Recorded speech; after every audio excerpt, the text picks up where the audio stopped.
Hello, friends and family. This is Molly coming to you on the evening of September 18th, and I am sitting outside listening to the sound of crickets and looking at the stars.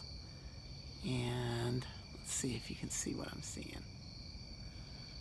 It's quite beautiful, quiet.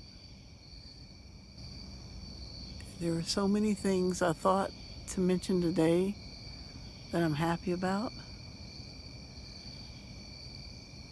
But I also thought there's something beautiful about quiet and darkness. And so tonight, the evening of September 18th, I celebrate with you the darkness and the sound of crickets. And I hope you enjoy.